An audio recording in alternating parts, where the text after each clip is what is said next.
जय मसीह की दोस्तों, सैबथ स्कूल के इस लेसन स्टडी में आपका फिर से स्वागत है। हम पाठ 11 पढ़ते आ रहे हैं और आज हम मंगलवार का यह भाग हम अध्ययन करेंगे जिसका शीर्षक है विश्राम का उदाहरण। विश्राम का उदाहरण जो हमें इब्रानियों के चौथे चैप्टर में वर्सेस 1 to 11 से के आधारित हमें दिया गया है। हम देखते हैं कि बाइबल में कुछ शब्द, चित्र और प्रतीक है जो हमें विश्राम दिखाते हैं। आइए हम इब्रानियों की किताब में एक उदाहरण देखें।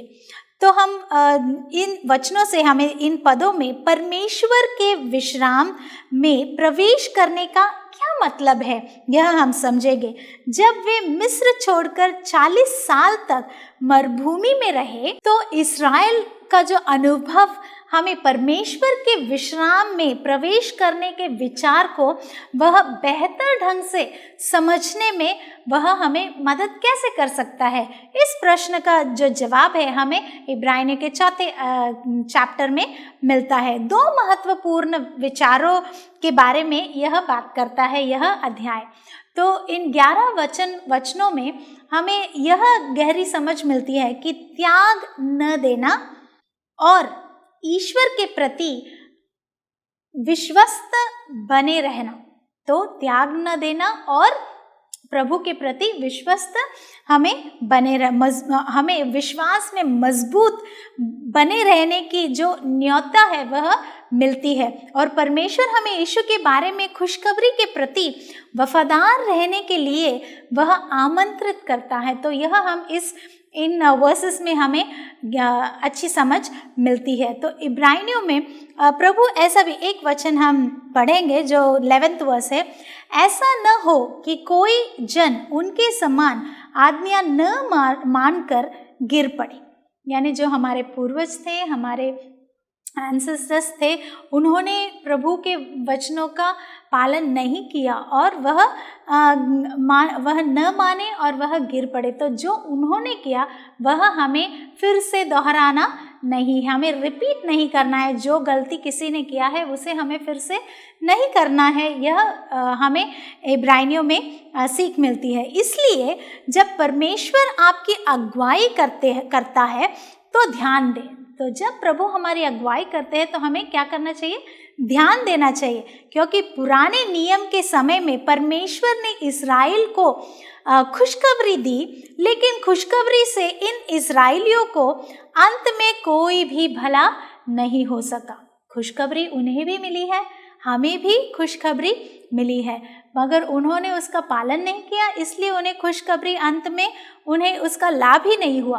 तो आज हमारे पास भी यह खुशखबरी जो प्रभु ने हमें दी है, उस खुशखबरी को अगर हम एक्सेप्ट नहीं करते हैं, मानते नहीं हैं, उस पर विश्वास नहीं करते हैं, तो अंत में हमें भी कोई लाभ नहीं होगा। तो यह हमें सीख यहाँ पर मिलती है। तो हम देखते हैं कि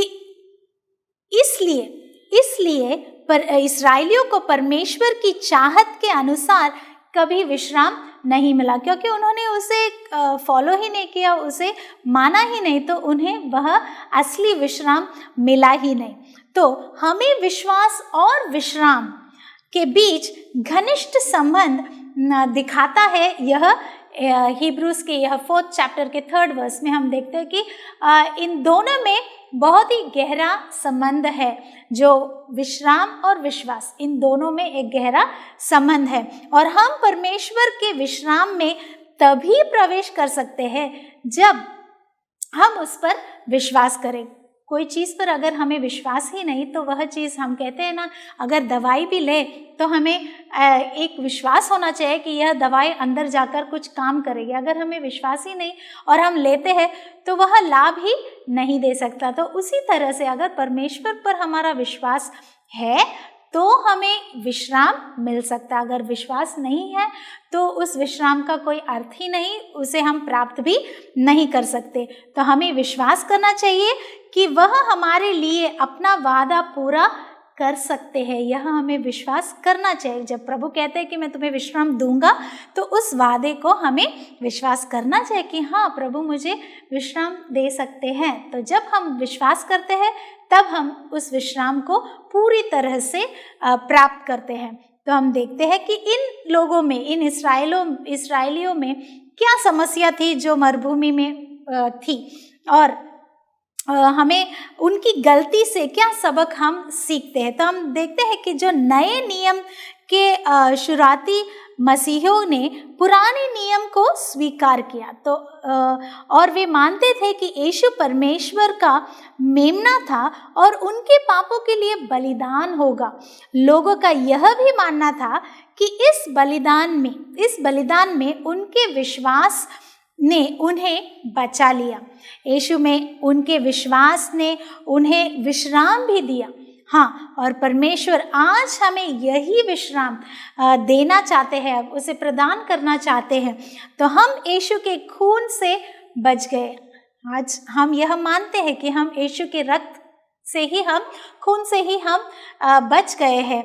और बाइबल की इस सच्चाई को समझने में, इस विश्राम की जो प्रतिज्ञा में प्रवेश करने में हमें बहुत ही अच्छी मदद मिलती है कि इन पुराने नियमों को जब हम देखते हैं कि हाँ, हम उन गलतियों को फिर से न दोहराए और हम प्रभु पर पूरी तरह से विश्वास रखें, ताकि हम यह विश्राम पूरी तरह से प्राप्त करें। हमारे साथ बने रहिएगा। प्रभु आपको आशीष दे।